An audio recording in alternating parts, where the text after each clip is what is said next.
So I'm going to give 3 lectures, and what I most want to happen is a discussion and an engagement between me and you. You can, if it weren't for that engagement, then it could just as well be a massive open online course. And of course, once those become popular, that's the end of these meetings, the end of everything else. So the interactive element of these events that's really the most important thing. So I'm going to talk today. This is, by the way, I put this up not just because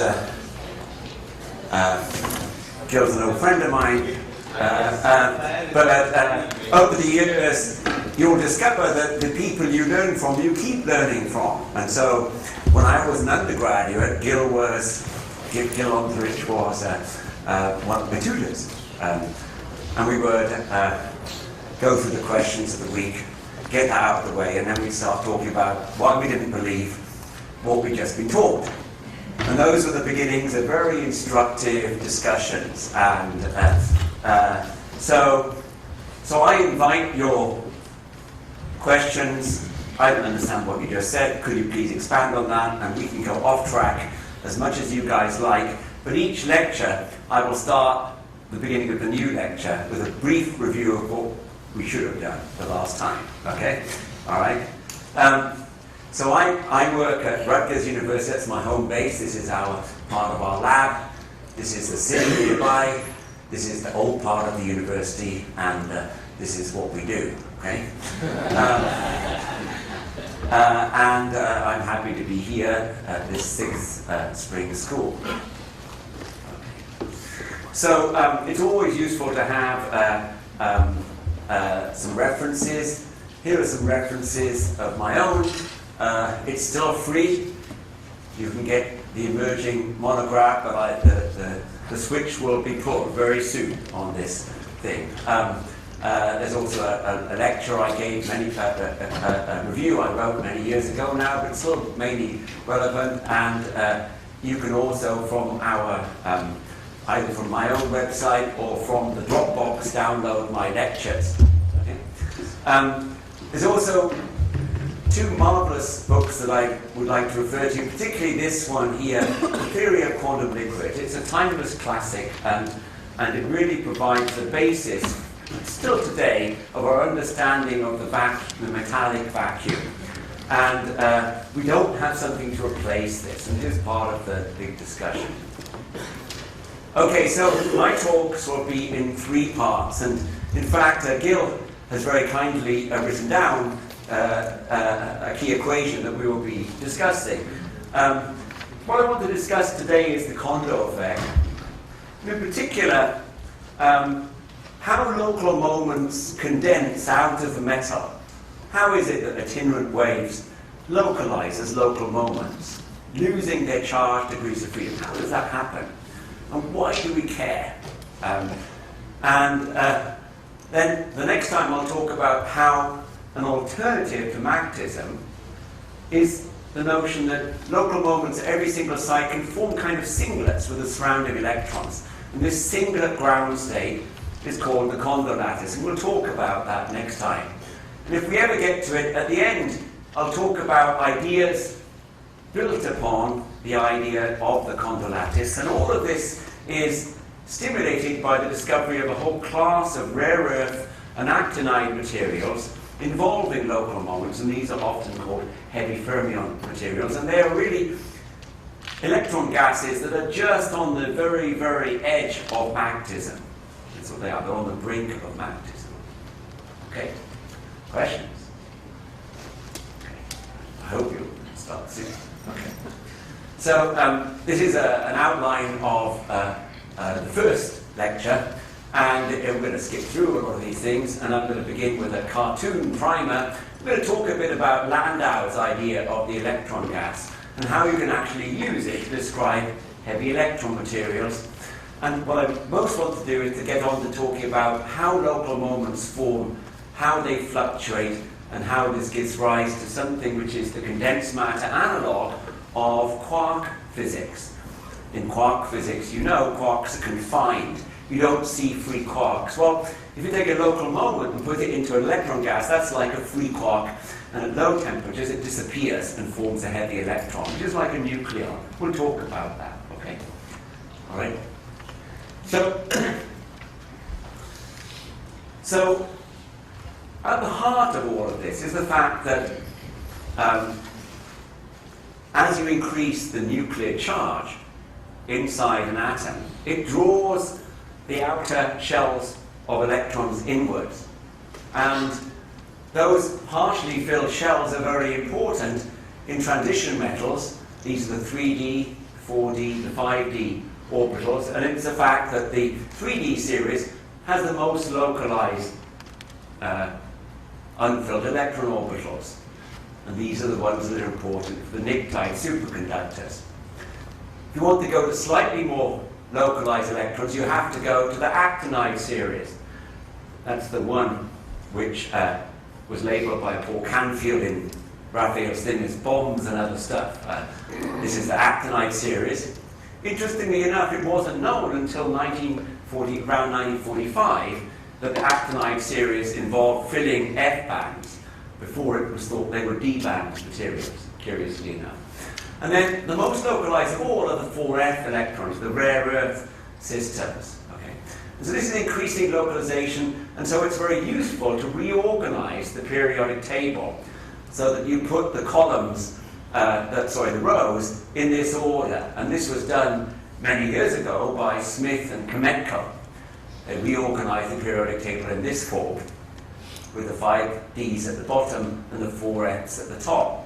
And the reason it's useful to do this is that you can see the trends. Going upwards, you have increasing localization, and going to the right, you have increasing localization. As the nuclear charge increases, the orbitals collapse inside the outer inert gas core and become very localized. And so in the elemental form, all of these elements down here form very good metals. They're all phonon-mediated superconductors. But out here on the top right-hand corner, the local moments actually form magnetic moments. Of course, every day, if you use an electric toothbrush, you are relying on a rare earth atom to provide the magnetic fields that drive your toothbrush. Because neodymium is a very important element in modern rare earth magnets. Okay? When you mix it with iron, it produces a very anisotropic environment and produces a much stronger coercive field. Gadolinium here, all 7 F electrons line up to form a huge magnetic moment. But what we're most interested in today is the crossover between these two extremities. And this is only an outline, but basically cerium and uranium, and also copper, iron and manganese, they are lying at this curious crossover. And a lot of action takes place at the brink of localization. Of course, you can use chemistry to move yourself around in this table. It's only a rough outline. What it serves to illustrate is the notion that the competition between magnetism and localization versus itineracy seems to be something that drives new states of electronic matter. Okay. So to understand this physics, we really need to understand how a local moment forms and what are the properties of individual strongly interacting ions or clusters. And then what emergent properties develop in a dense lattice of local moments immersed within a metal. Those are questions that we seek to answer. And so, as I'll show you, you can engineer the properties of metals using local moments. I'll show you how, if you take copper and put a small amount of cerium in it to form something called cerium copper 6, you increase the mass of the electrons by a factor of 1,000. We'd like to know, well, how does that happen? Okay? A little bit more, pulling the atoms apart in that material, it becomes a magnet. And when it becomes actually an antiferromagnet, its properties transform profoundly. And we'll talk a bit about that. Okay. So that's sort of the playground that we live in. Okay. So now for the cartoon primer. Okay. So the spin is the basic fabric of heavy electron physics I'm going to talk about here. And what's interesting is that when you get to 4f and 5f spins, they have a very large amount of spin-orbit coupling. And as you know, the effect of the almost relativistic f electrons moving through the field of the nucleus is to couple spin and orbital angular momentum. You get a coupling minus g sigma dot L, and I got it wrong, plus g sigma dot L. And this coupling tends to want to align the spin anti-parallel with the orbital angular momentum. So when this does so, it forms a state of definite J. Let's take an example. Cerium, in its 3+ state, it loses its 3 outer electrons. This is a state which has 1 F electron. Okay. And F means that L is equal to 3. Okay. And the spin is equal to a half. And so the effect of this spin-orbit coupling is to form a state of J equals 3 minus a half equals 5 halves. And that strong spin-orbit coupling, G here can be as much as 0.5 volts. It's a huge number, okay? Much larger than the kinetic energy. And so as a result, you essentially have very high spin objects that form locally. And when you put them in a lattice, they split up, they form a 2J plus 1-fold manifold. So you can see that 2J plus 1 here is 6. So that manifold of states, when you put it inside a crystal, splits up into Cramer's doublets. So if you've got 6 states, split up into 3 Cramer's doublets. And this is what I just talked about here. You can also take a terbium 3+, that's all the way up here, that's 13F electrons, or 1F whole. So we get 1F whole, J equals 7 halves. In that case, because you're dealing with a hole, or because you've filled up all the bands where the spins are, the first 6 here are the J equals 5 halves subband, and then the remaining 8 here are the J equals 7 halves subband. And so an terbium ion has J equal to 7 halves, has an 8-fold degeneracy that splits into doublets. Okay. All right. So how do you know you've got those things there? Well, fortunately, we are blessed by the ability to detect magnetic moments. Part of the problem with superconductivity is that we do not have a meter that detects Cooper pairs. We wish we did, but we do have a meter that detects magnetic moments, and it's called measuring the magnetic susceptibility. And you can do this in a machine today. You just drop in your sample, press the button, and the quantum design machine will measure the magnetic moment. I know, I've got one of these machines. Okay. And so the important point is that you see a Curie susceptibility, and from the coefficient here, you can measure the size of the moment. It's not perfectly Curie, there's going to be a Curie Weiss temperature here. What's really interesting is what happens when that spin interacts with the surrounding conduction sea, because a cerium local moment, although it's there, lives in a sea of mobile electrons, and it interacts with them.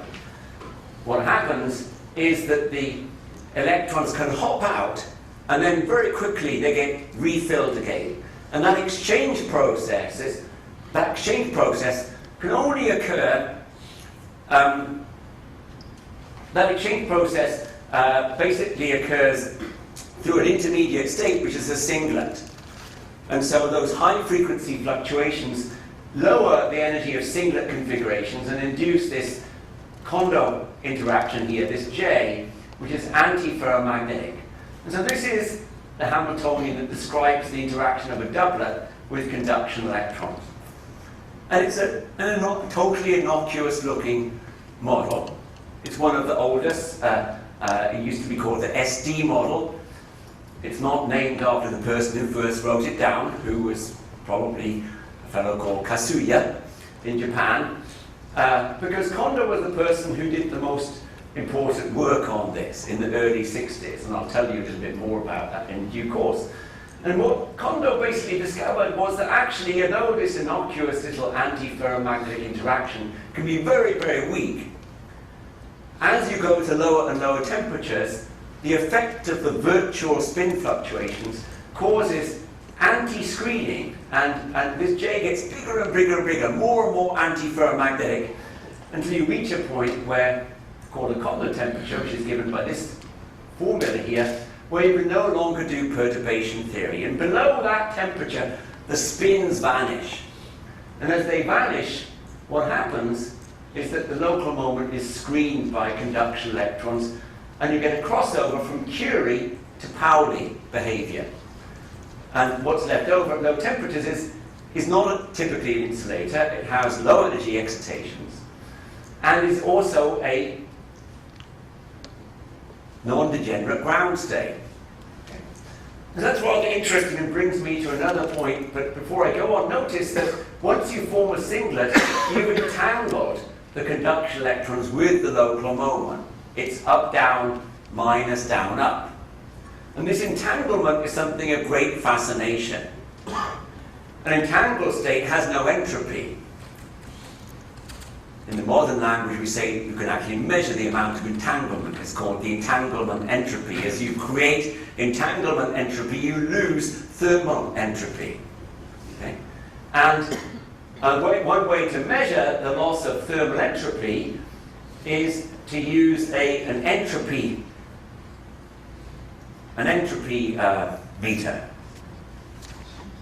What's an entropy meter? They're also made by Quantum Design.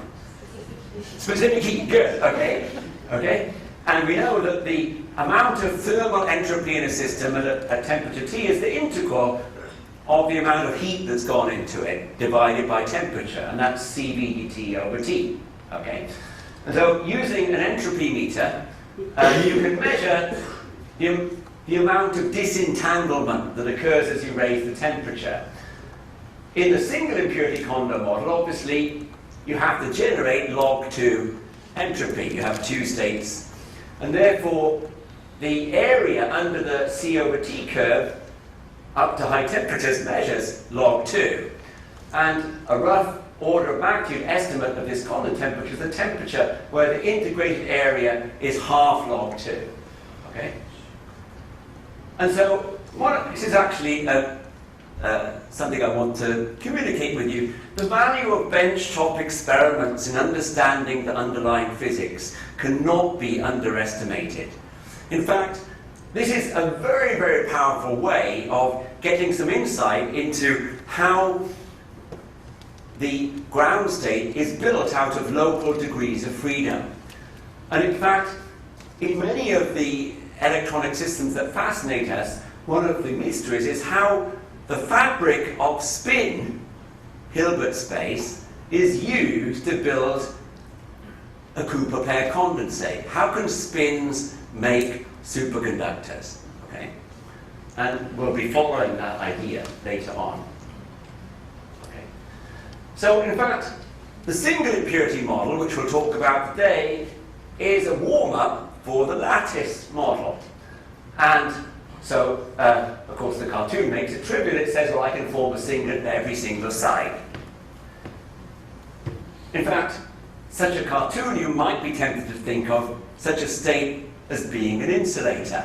Because if every electron forms a singlet with every local moment, it's going to be an insulator, right? Because to rip one electron away from its local moment will cost energy.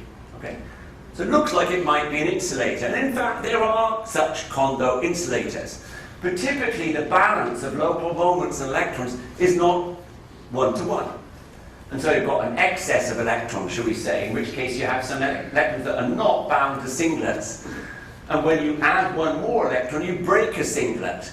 When you break a singlet, it costs energy, and the amplitude for that electron to move from side to side will not be the bare amplitude, because you have to move the singlet across, and that requires an overlap integral. And what this leads to is an increase in the mass of the quasiparticles.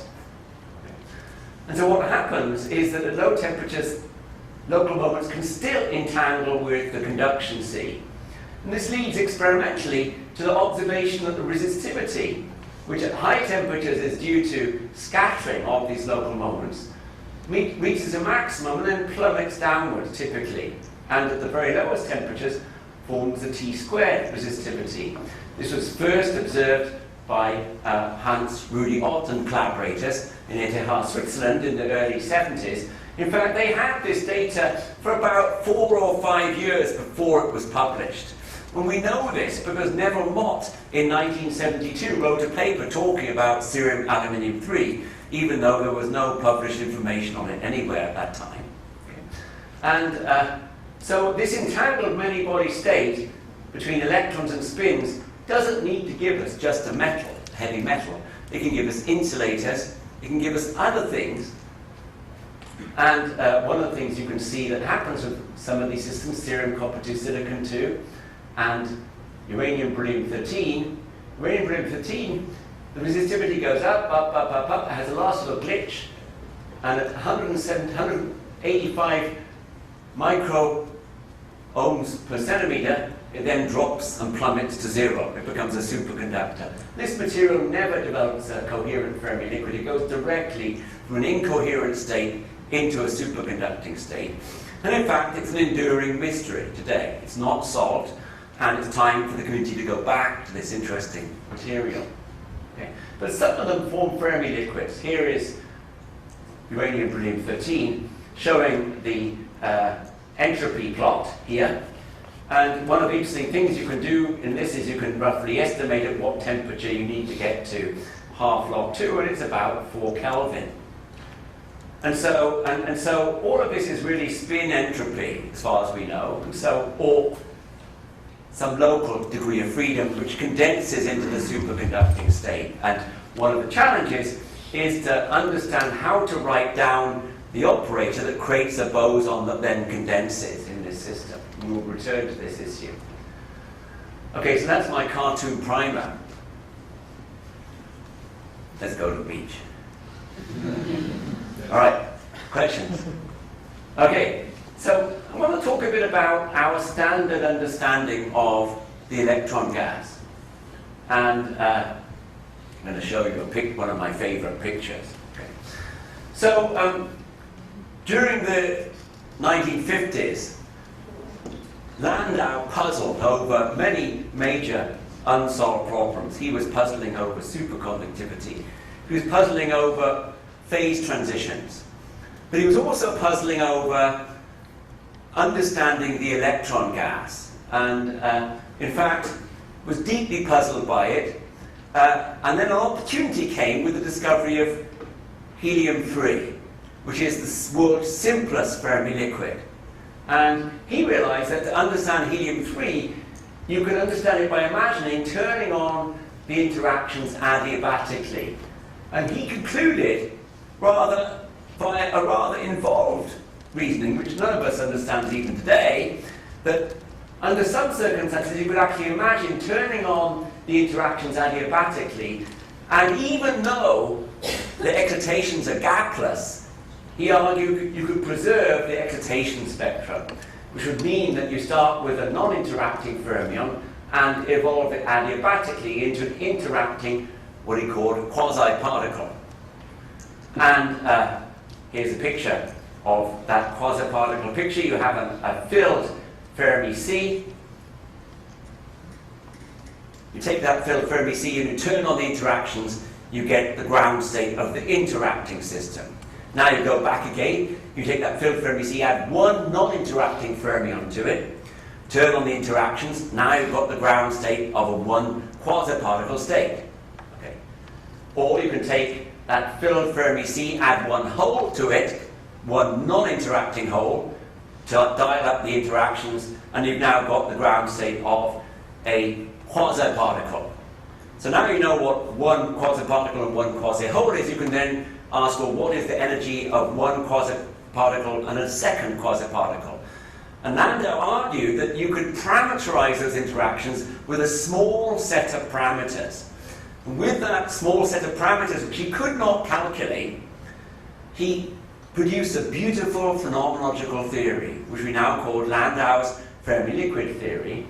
And one of the things you can do in a Galilean invariant system is that you can use the conservation of momentum to derive a relationship between the dipole component of the interactions and the mass renormalization. So if you can then take the data, this was the data that was taken at Duke University by Fairbanks and others, and this is the data that influenced Landau tremendously, because you could fit it all with a non-interacting Fermi gas, but with a mass enhancement of 2.8 over the helium mass. And so Landau used this to parameterize this quantity and was able to predict lots of new properties. In particular, he predicted the existence of a collective mode known as zero sound. Okay? And so it became a usable phenomenology, because you could do measurements, get the small set of parameters, and then predict new things. Okay? And to this day, we cannot calculate the Fermi-liquid parameters of helium-3. Okay? And this is just a little bit more than that. Here is one quasiparticle. And when you have two quasiparticles, there's an additional energy of interaction, which Landau reasoned you can decompose in terms of the angle between the two momenta, because it's isotropic, and a spin-dependent term. He then said, look, if I know the density of states, I can multiply that energy by the density of states and get these two symmetric and anti-symmetric dimensionless interaction constants. And then I can do a dipole expansion of those guys, a multipole expansion, and I just have a small set of parameters. And so you often see these in Landau theory. In particular, F0A affects the paramagnetic spin susceptibility. F1S renormalizes the mass of the particles, and F0S affects the compressibility of the gas. Okay? And why do I mention that? Because there's a whole bunch of heavy fermions, and in fact, they are Pauli paramagnets. They have linear specific heats, and so you can characterize them, loosely speaking, in terms of Landau's picture. Here is the renormalized density of states. This is the gamma of such a system. And then you can also calculate susceptibility, which is enhanced relative to Pauli's form by this F0A, which is typically negative. Okay. And you could then form the Wilson, or the Sommerfeld ratio, between these two quantities. And it doesn't depend on the density of states, and it depends a little bit on this F0A. And in fact, in heavy electron systems, you get, over a logarithmic scale, a vast range of chi's, a vast range of density of states or masses. But they all lie, roughly speaking, on this Wilson line, where basically W equals this quantity times something of order 1. Okay. And it's rather interesting to compare copper with cerium copper 6. Okay, so copper has a gamma of 1 millijoule per mole Kelvin squared. And if you put a little bit of cerium into it, 1/6, this is, to a first approximation, just copper, you see, because there's only 1/6 cerium. And yet, amazingly, the specific heat capacity shoots up to about 1600 millijoules per mole per Kelvin squared, as does the susceptibility. And so we seek to understand this large mass renormalization. Nevertheless, in fact, you can think of this using, at the very lowest temperatures, as a Landau Fermi liquid. Okay? But not for long. As you push this thing towards the antiferromagnetic instability point, it stops behaving as a Landau Fermi liquid. It becomes a very strange metal. Well, let's do a calculation. Let's just look at one key observation that Landau made. This is the remarkable thing that he discovered. He discovered that when you have particles on the Fermi surface, they don't scatter. They can't scatter because of phase space. Okay? Why is that? Let's look at this. Here is a particle coming along, sort of scattering, and so it can decay, and when it decays into other particles. So here it scatters from state 1 to state 4, but it creates a quasi-particle 3 and a quasi-particle quasi-hole 2. Okay. So, in fact, we know from Fermi's golden rule how to calculate this scattering rate perturbatively, and the scattering over h bar times the matrix element squared, and then an integral over the final states, okay, with energy conservation. Now, if we imagine we can just throw away the details of the energy dependence of A here and momentum dependence, just bring it outside, then what we've got left here is a simple integral over energy. And notice that all of these energies here are labelled as positive. We can only add quasi-particles above the Fermi C. Okay. And so we can do this integral. We've got integral over 2, 3, and 4. Let's do the integral over 2. That sets 2 equal to epsilon minus epsilon 3 minus epsilon 4. And that means that epsilon minus epsilon 3 minus epsilon 4 must be positive, because epsilon 2 has to be positive. And so we must integrate this over this region here. This means that we must integrate, fix the energy, epsilon, must integrate over this triangular region where the sum of epsilon 3 plus epsilon 4 is less than epsilon.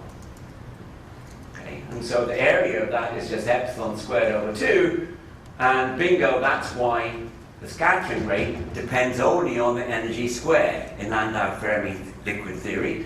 And therefore, Landau argued that even though the ground state is gasless, if you turn on the interaction slowly enough, quasi-particles will not decay, and the Fermi liquid will be stable. This is the basis of our modern understanding of metals. It's a very fragile reasoning, because adiabaticity only really works for gas systems. And Landau is using it in this very, very dangerous context. And so today, we have a kind of first principles understanding of Landau-Fermi liquids with short-range interactions. We have a perturbative understanding of Landau-Fermi liquids with long-range interactions, which was established and then forgotten in the early 1960s by Luttinger and Lauzière. And ever since, the whole community has been saying, hey, let's have a party, let's ignore the Coulomb interaction and replace it by a short-range interaction. Okay?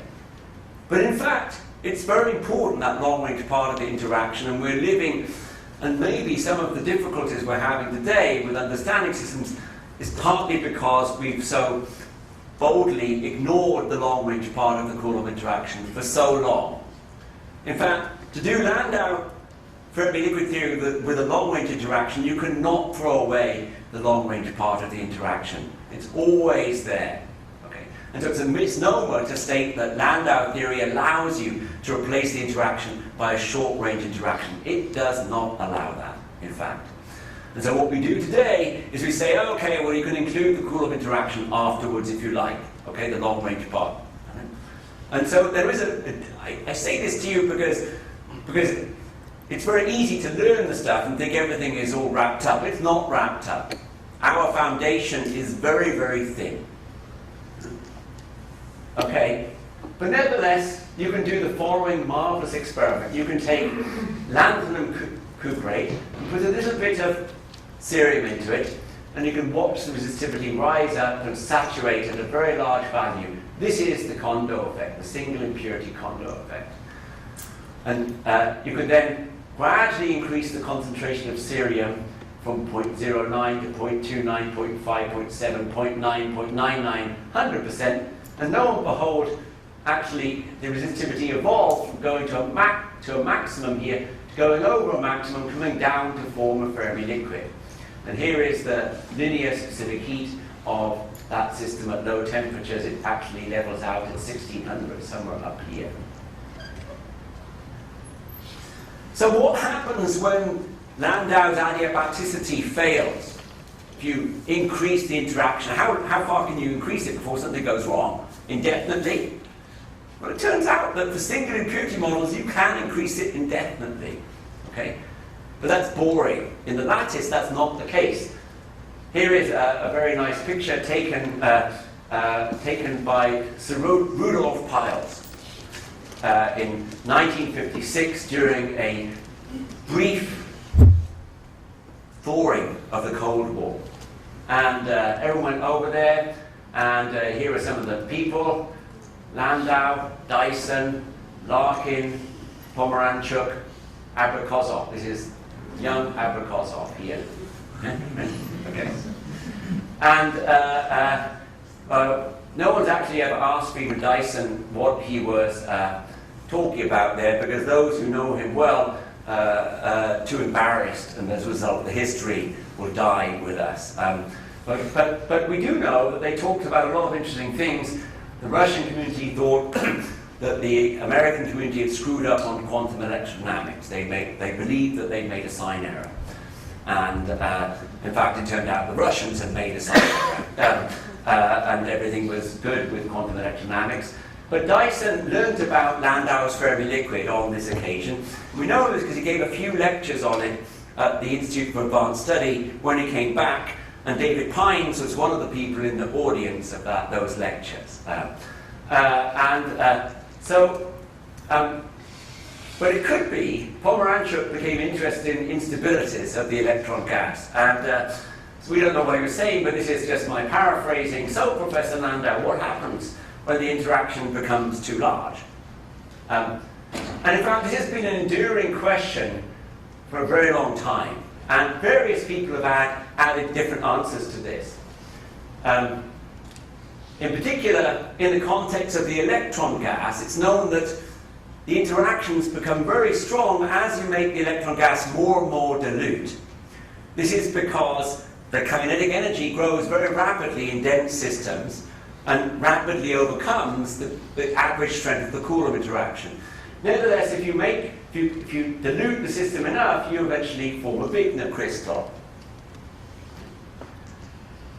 Another idea, which was first proposed by Piles and taken up by Mott, was that electrons localize.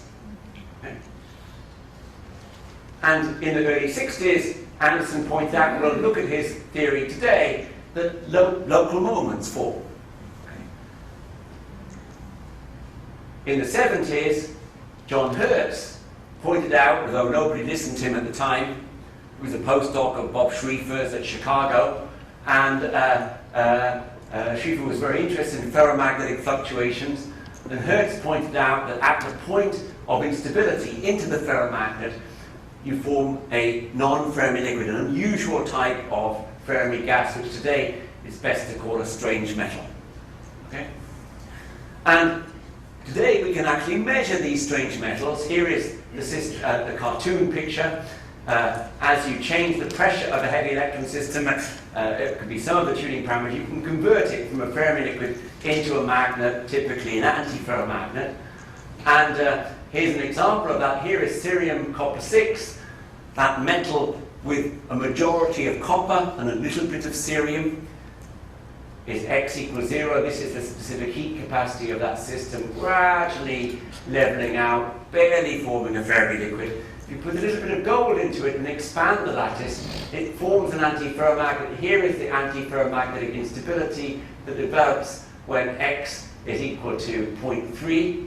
But as you reduce the concentration of gold down and down and down, you can see the antiferromagnetic transition going to lower temperatures until ultimately, at a certain value, you form this logarithmic growth of the specific heat. And in fact, you can change the amount of stuff you've got there and repressurize it, and it always comes back to this value at the critical point, C over T of order log something over temperature log T naught over T. This is seen so often in quantum critical systems, and we don't understand it at the current time. But what's important is it's not linear, and that means that the Fermi temperatures collapse to 0. The mass has essentially diverged at the quantum critical point, and if the mass diverges, what's left? It's clearly a state without conventional particle excitations. How do you describe this strange metal? These strange metals are of particular interest because it's believed that they tend to induce superconductivity. That's not the case in cerium copper 6 gold, but it is the case in a number of other important materials. Here's another quantum critical system. ytterbium, rhodium-2, silicon-2. This system is an antiferromagnet, puts a little bit of field on it. It loses its antiferromagnetism and passes into a Fermi liquid. And this is the quantum critical point. This is the logarithmic, this is the exponent of resistivity, the logarithmic derivative of the resistivity. And blue means Fermi liquid, and orange means non-Fermi liquid. Why is it orange? Anyone know why it's orange? Well, because the experimenters who did this was Dutch, and orange was his favourite colour.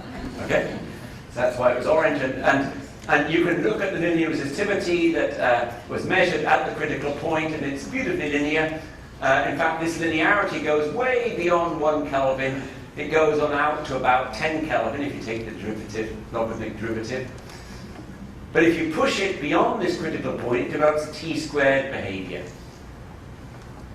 Yes. Yes. Question? Yes. Yes. I just have a question about the t square in the magnetic order state. Yes. With respect to more than an exponent higher than t square, maybe t cube if you have a spin wave or something like that. Yes. In the order phase. Yes, you could get additional corrections to t-squared behavior. And this is a very, very crude plot here, which doesn't really show the deviations from perfect linearity here. But as I understand it, it does actually fit quite well at t-squared behavior, at least in the early measurements that were done on this system. Okay? So indeed, you could have additional contributions to the scattering. If it were higher than t-squared, it would disappear beneath the background. It's only if it's a singular correction you might pick it up. Some systems have t to the 3/2 scattering, interestingly enough. But this seems to be roughly t-squared. This is really my lightning tour of this field, and many other things are possible. Yes, Priscilla? Why cerium copper 6 is not superconductor? Well, I don't know. But you have to add gold to it, 1%, 10% gold. And so it might just be that 10% gold is too much for any putative superconductivity to survive. If you could find a way of expanding the lattice in a less violent way, maybe it would go superconducting at some low temperature. Okay? In the systems where you can use pressure to... in this system you're starting out in a Fermi liquid and you're driving it to an antiferromagnet. So that requires expanding the lattice. And we can only do that chemically. Whereas in other systems which start out as antiferromagnets, as Gil Longridge discovered, and you put pressure on them, that's a clean way of driving them from the antiferromagnet to the normal state. And so maybe it's because this system is very dirty through the addition of gold that you don't see the superconductivity. Maybe. Okay. But we don't know because, I can't give you a microscopic reason because I don't have a detailed theory, but very likely it would form a D-wave superconductor, which is very sensitive to this order. Okay. Yeah. Many other things are possible, superconductivity, and in fact, I want to mention something we'll come back to later on. You can also form insulators out of these systems. This is samarium hexafluoride. Look at the date on this, 1968. Ted Jabal had just moved from Bell Labs to Stanford. He was in his 40s in those days. And this is one of the early experiments he did. If you go to Stanford today, he'll be there in the lab. He still comes in every day. He's in his early 90s, talks to junior faculty members. In fact, doesn't just talk to them, he pesters them. Gives them his latest writings on the subject. He's tremendously active. And they discovered this system in 1968, and here you see the resistivity going up and up and up and up and up. Here you see it on a 1/T plot. In that early experiment, they found a gap in the excitation spectrum. But later measurements showed a persistent conductivity plateau. And today, which is almost, how many years later? 40, 50 years later. We believe this plateau is due to the formation of a topological insulator. And so there are surprises buried in the periodic table that sometimes don't come out till 20, 30, 40 years after they were first discovered, and we'll talk a bit about this also. Okay.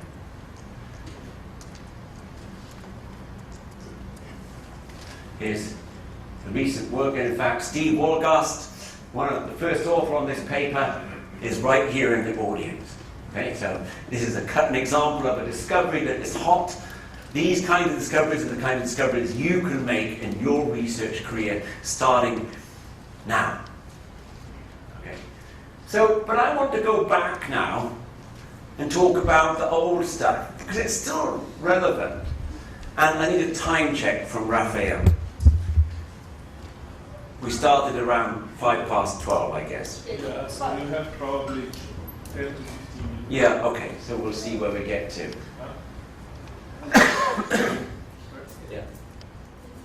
It's less than 10 to 12. Do you want to start time?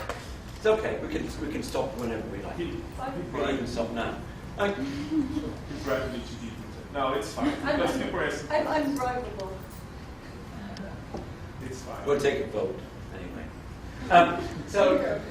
So local moments were not understood until the early 1960s. You might wonder why it is that it took so long to understand what? Oh, got no microphone? Switch off. Yeah. I switched it off.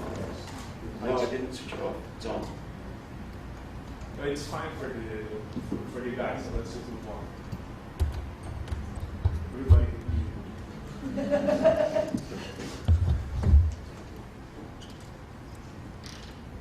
Okay. Maybe that's better. So it turns out that we live in a world of iron. And almost every metal you make contains small amounts of iron in it. And in fact, in a crucial experiment carried out by Clarkston and Matthias in 1962, they learned that depending on the metal in which you dissolve the iron, you can form local moments or not. Give it a shot. No, we need a battery change.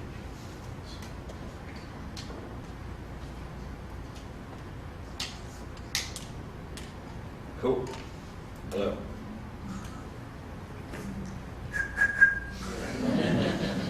And so this is an example of an experiment that led to a new theory.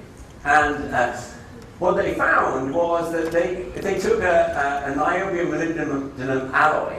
As they tuned X, that for small amounts of molybdenum in the niobium, the iron was non-magnetic. But as you increase the amount of molybdenum, the iron became magnetic. And how did they know this? Well, first of all, they saw Curie behavior in the susceptibility beyond this critical value. But more interestingly enough, the resistivity of the metal, the alloy, depended on the concentration. And for low concentrations of molybdenum, the resistivity came down monotonically. But as you increase the concentration of molybdenum, forming these local moments, the resistivity developed this resistance minimum. And these resistance minima had been seen for 30 years in metals. Nobody understood them. But now, Clarkston, Matthias, and their young postdoc, Miriam Sarachik, for the first time could understand that the formation of local moments led to this resistance minimum. And so this then prompted a new effort by the theorists to understand local moment formation. And so that's what I'm going to talk about, and it's called the Anderson model. So let's talk about this. We're going to talk about what happens when you take an atom, put it in free space, and then immerse it in a conduction sea. This is the model, the Anderson model. Let's take it apart, step by step. Okay? So it contains a number of terms. It contains a localized F state interacting with itself, but it also contains a hybridization term and a conduction C. Okay? This guy here, this F electron, creates an electron in this bound state. This U here is the size of the the average size of the interaction between two f electrons in one orbital. Okay. So let's look at the atomic limit of this thing. Atomic limit is just one atom sitting in a vacuum. Okay? And this is the Hamiltonian of the atomic limit. Okay? And you can have no f electrons, one f electron, the electron drops into the potential well. It can be up or it can be down, or you can add one more f electron, but that then experiences the Coulomb interaction, the energy shoots up again. So the energy is then 2EF plus U. And so we can work out the phase diagram of this. To form a local moment, you have to have EF negative, less than 0, but U plus EF has to be greater than 0. Otherwise, this would be a bound state. And we can rearrange that into this form here. If I take this form here and I add U over 2, it's EF plus U over 2 less than U over 2. And if I subtract U over 2 from this, I can actually write it as U over 2 greater than minus EF plus U over 2. These are two constraints on U, which I can rewrite in this form. U over 2 is greater than EF plus U over 2. And this then led Anderson to write down the following phase diagram of the atomic limit. This is around 1961. Okay. This U, which was introduced then, was later used as the Hubbard U, but it was done before Hubbard. And this is the phase diagram of this model, and notice when U is large enough, local moments become stable. Okay. So that's the atomic limit. But there's more to this physics than that, but let me just show you in a modern context. You can see this behavior in quantum dots, and this is a plot of the conductance of a quantum dot as a function of the source drain voltage and the gate voltage. And it turns out that these sharp lines here are positions where the energy to add an electron or remove an electron from the quantum dot becomes 0. And the gaps in between are called the Coulomb blockade. These are the regions where it costs energy to add an electron or remove an electron from the quantum dot, and therefore the conductance drops to 0. So this is an example in the modern era of the effect of the Coulomb interaction. So I hesitate to show this diagram, but if you wanted to, you can construct in a detailed way the next stage of the model. And the point is that now you need to understand what happens when you take this single electron and put it into the bulk of an electron gas. And when you do that, of course, what happens is that a work function develops. If you like, you can think of the situation as now we've changed, because of the positive background of all the other ions, we've changed the position of 0. We now fill this up with a conduction C. And what this then means is that that original F state, which was originally at a negative energy, is now at a positive energy with respect to the bottom of the bands of the metallic state. And we shift the potential by the work function. And this then means that this is no longer a sharp F state, it's now a resonance sitting in the conduction C. When electrons scatter off it, they pick up a phase shift. Okay, and to deal with this requires degenerate perturbation theory. Okay. Degenerate perturbation theory is that little bit of graduate quantum mechanics which is very painful, and therefore you erase from your memory. It's well known that painful memories the human body erases them. And so we can't remember how to do degenerate perturbation theory, but just to remind you how you would do it, you would take the Hamiltonian and decompose it in terms of the degenerate states, which in this case is the F state orthogonalized with the conduction electrons and the conduction electrons themselves. And this then forms a matrix. Okay?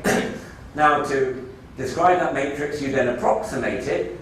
So in fact, the conduction electron part, most of it, is just the diagonal component, apart from a bit of potential scattering which we can throw out. But we are interested in the fact that the conduction electrons can mix with the F electrons. We'd like to evaluate these off-diagonal components. This is the hybridization. Okay. Now, to evaluate this hybridization term here, you need to take the matrix element of this part of the Hamiltonian, the kinetic energy, and the atomic V, this thing here, between the two states. And so that's what you do. And now you can act the del squared on the left-hand side. That gives you epsilon k. But because k is orthogonalized with f tilde, that term disappears. And all you're left over is this last term. Now, to evaluate this overlap requires a bit of cunningness. You need to decompose this in terms of the ionic part and the work function, the work function term. And it turns out that only the ionic term has the high frequency spatial terms to mix a low momentum k state with a high momentum f state. So this is the main overlap here. And so this is the origin of this formula that says that the hybridization is roughly the overlap of a plane wave and the localized state of the f state with the ionic potential. And so that's the basis of the non-interacting Anderson model. So if you want to solve that model, you basically need to treat resonant scattering of this local f state. And what that basically does is it takes the continuum of conduction electrons and injects a resonance. And the width of that resonance is determined by Fermi's golden rule. It's pi times the density of states times the average of the hybridization. This is an important scale for this problem. Okay. Then putting it all together, this is then the Anderson model for a single impurity magnetic ion. Okay. We're really done. Of course, there's lots more to come, but let me stop at this point for a second. Okay. And in fact, we can stop there permanently. Praying you had a lot of questions to ask, or we can go on a little bit. Let's just see how we go. Thank you, Chris.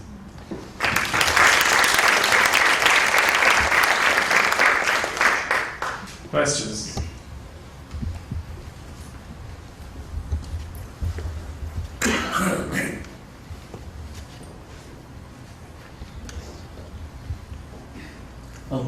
Yes, in the case of the phase diagram you showed for different tuned control parameters like pressure and magnetic field, the ground state in the heavy framing basically is defined by the computation of two different interactions, like contour and the recovery wire. Right. In pressure, it's much maybe better to understand since you really change the screening and so on. But in magnetic field, do you have any comment how it is really to energy scale compute like magnetic field and tune to the quantum to press the magnetic order temperature instead of, for instance, induce